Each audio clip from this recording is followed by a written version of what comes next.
Hello, I was reading The Tempest, Act 4, written by William Shakespeare. Within 5 or 6 hours, I finished the Act 4, and here am I. I was just making a vlog. I will see this video later whenever I need.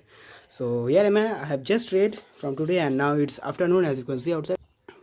I want to make it very quick and very fluent, very smooth. Also, I want to do a marathon here.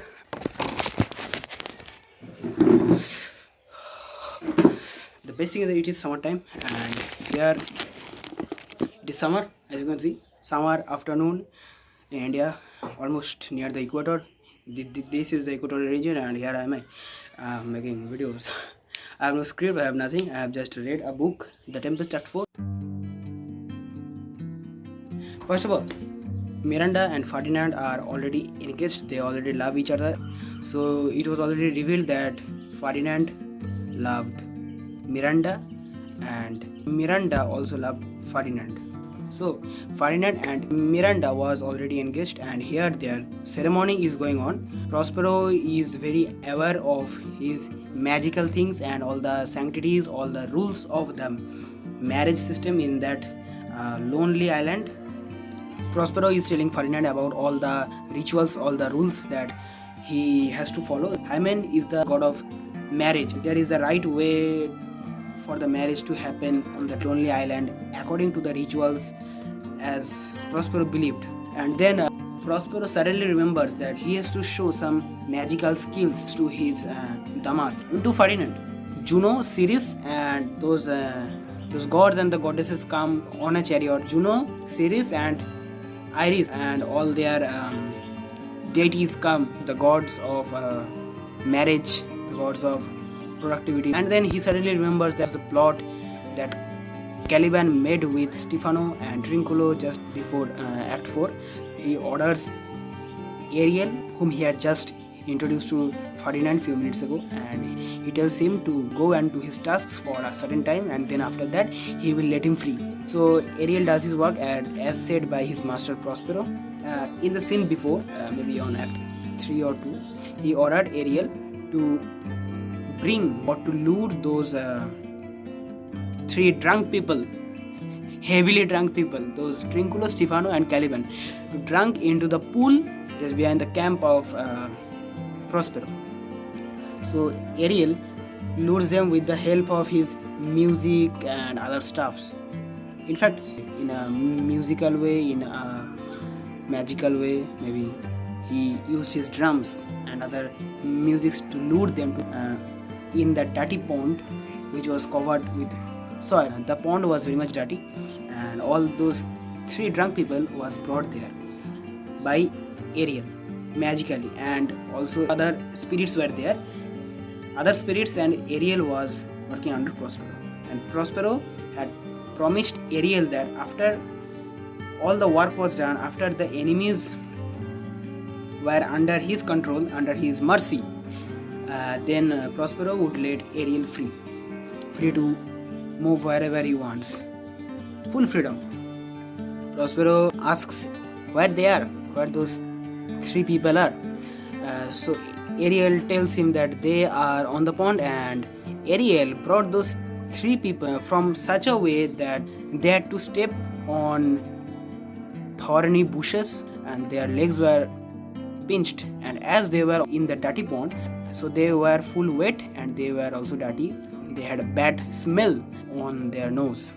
Ariel told that they are still on the pond. Now we can see in the drama that what they are discussing, those three people, they are discussing like Stefano will be going the king, and Caliban will be his slave, Stefano's slave, and Stefano is going to murder Prospero in his camp.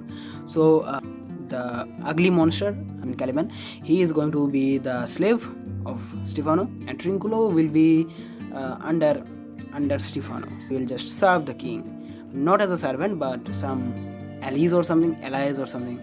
So they talk by majesty because they are going to be the king and they are going to the murder.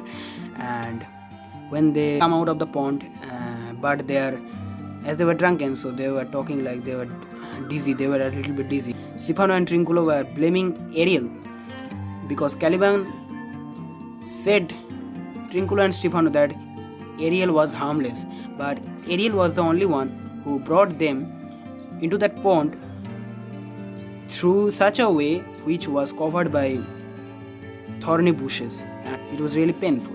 They were telling to Caliban that you said that Ariel, your spirit was really harmless, but I don't think so. Then Prospero had created a distraction, and he kept some old shiny clothes on a branch of a lemon tree, but it was also dirty.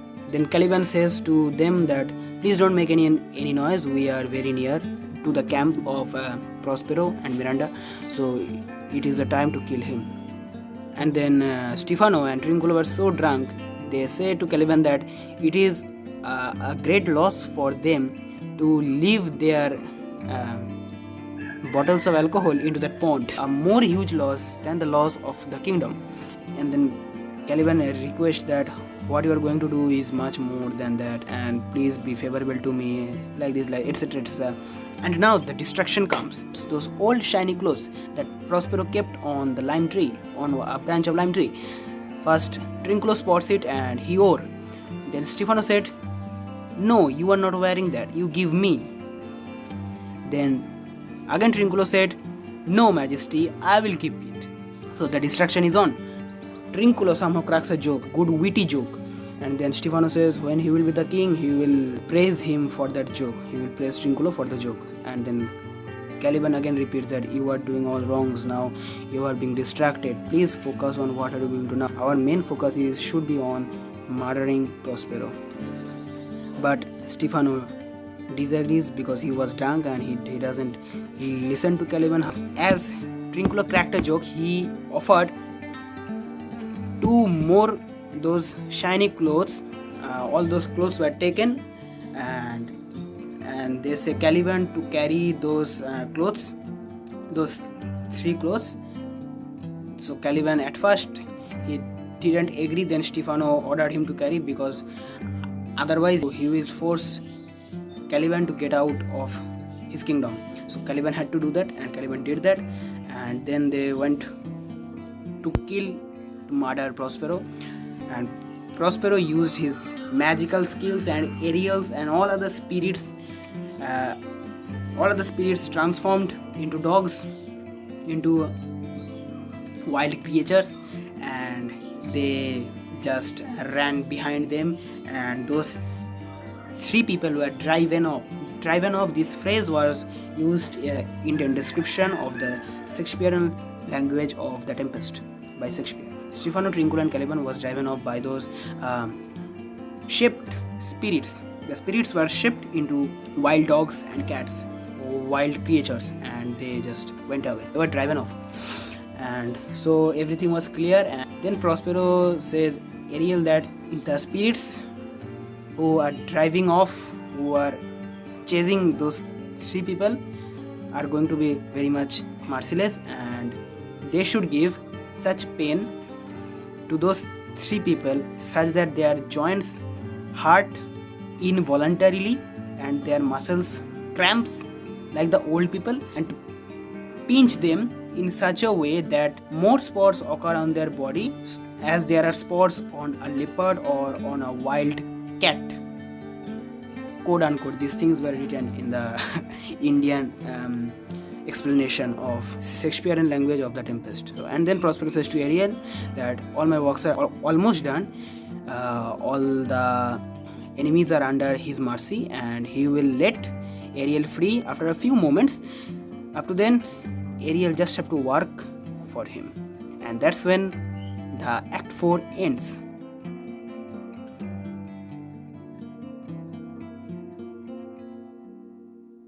That's it.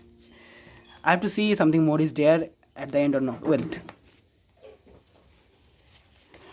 I don't think so, but let's just see.